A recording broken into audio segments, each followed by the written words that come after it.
Chapter 3. How would you rate the battle school's state of readiness? Excellent, good, average, below average, bad. Will shrugged and made a check mark beside excellent. Part of any ranger's job was to periodically assess the Fife's battle school and report to Castle Araluen on the quality of training, the proficiency of battle school members, and the overall state of readiness in the event of an attack. Redmont's battle school was one of the best in the country, and Will's assessments were almost always in the excellent range. He sometimes wondered why he couldn't just write, "See last assessment," but the King's battlemaster demanded detailed answers each time. He sighed as he saw the next question. "On what do you base this rating?" He couldn't answer this with a simple check mark. He'd have to write something to justify the rating. He tried to remember the wording of his previous report. As he did so, the door flew open suddenly, and Halt entered the cabin. "Hello, didn't hear you coming," Will said. Halt gave him a satisfied nod. "Good. Every now and then I try not to blunder around like a blind man in a pottery shop. I'm surprised Tug didn't hear me." "Tug's sulking. I didn't give him an apple yesterday." Of course, they both knew that if it had been anyone other than Halt approaching, Tug would have given a warning signal, sulking or not. Good. He eats too many apples anyway. Halt looked at the papers on the desk before Will, and a wary expression came over his face. "You're not working on that speech, are you?" Will sighed. "No, doing my battle school assessment for the Royal Battlemaster. I don't know why I have to spell it all out. They should know by now that there are no problems at Redmont Battle School." Halt shrugged. "An army runs on paperwork," he said. "Anyway, you can forget about it for now. We've got a job." Will sat up and took notice at that. "A job? Where are we going?" There was a large-scale map of Araluen on the wall of the cabin, and Halt moved to it, tapping his forefinger on a spot in the southwest coast, above the border with Celtica. "Hamily," he said. "We've had reports that there are moondarkers working their way down the coast. Hamily is their next logical target." Moondarkers? Will hadn't heard the term before. Halt wasn't surprised. It had been many years since any organised gangs of moondarkers had operated in Araluen. "Wreckers," he explained. "Shipwreckers. They work in the dark of the moon and light false beacons on dangerous stretches of the coast. Ships passing by see the beacon fires and think they've reached port. So in they sail, and before they know it, they're on the rocks. The ship breaks up and the moondarkers help themselves to the cargo." "What happens to the crews?" Will asked. "If they survive the wreck, they come ashore. Usually, they don't survive that." "These moondarkers sound like nasty people," Will commented. Halt nodded. "Exactly, and they're hard to track down because the locals are usually frightened of them." A frown crossed his face. "Or in some cases, they're in league with them." "They share in the spoils," Will said. "That's right. There's a lot of stuff the wreckers don't want. Timber and cordage, for example. Casks of dried food, canvas, metal fittings. All the sorts of things that a poor village would find invaluable. Now, let's get a move on. The dark of the moon is only a week away, and that's when they'll come out of hiding. I want to be on the road this afternoon. I've sent a message to Gillen, and he'll keep an eye on things here while we're away."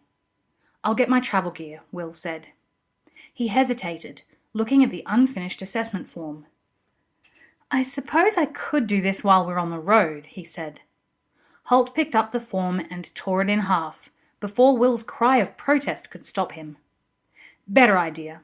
Leave Gillen a note saying the assessment is due, but you haven't got round to it yet. Then he can do an assessment of his own and fill out the form for you." Will hesitated, looking at the torn piece of paper in Halt's hands. "Isn't that a little sneaky?" he said, and Halt grinned happily. "It certainly is. Isn't that what rangers are supposed to be?" An hour later, they were on the road to the southwest. Mindful of Ebony's recent abduction by roamers, Will had left her at the castle in Pauline's care. Intelligent and loyal as she was, Ebony was still young and excitable. They couldn't risk taking her along on what would probably turn out to be a dangerous assignment. Pauline was delighted to have the dog for company, and Ebony was devoted to her.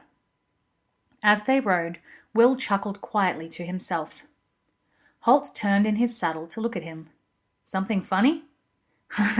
"I keep thinking about Gillen doing that battle school report," Will said. "You're right, it's so sneaky." Halt beamed.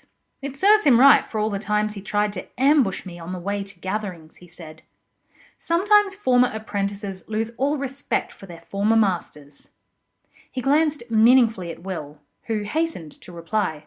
"Not me," he said. "I still have enormous respect for you, Halt." Halt looked searchingly at him for several moments. Then, seemingly satisfied, he nodded to himself. "Just bear it in mind." They continued without speaking any further for a few hundred meters. Then Will broke the silence again. "The good thing about this is that I can work on my speech in the evenings," he said. "You brought it with you?" Halt asked him, a little apprehensively. Will nodded.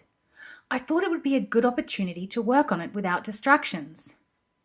There was a long silence. Then Halt said, "I certainly won't interrupt you. I wouldn't want to impede the creative flow or anything like that. In fact, you can just consider me not there at all if you want to work on it." He wondered if Will would detect the sarcasm behind that statement, but his former apprentice nodded gratefully. "Thanks, Halt. I appreciate that. Now, what's our course of action going to be?" Halt considered for a few moments as he marshalled his thoughts. "As I said this morning, we can't expect any help from the locals. We can't take the chance that they'll betray us to the Moondarkers." "The Moondarkers aren't locals then?" Will asked. Halt shook his head. "No, they travel up and down the coast. If they work one area for too long, word gets out and people like us turn up to stop them. Also, ships quickly learn to avoid that part of the coast." "You said you had word from an informer. Can we expect any help from him?" Will asked. But again, the answer was in the negative. "If he's wise, he'll have nothing to do with us. After all, he's got to live in the area after we've gone."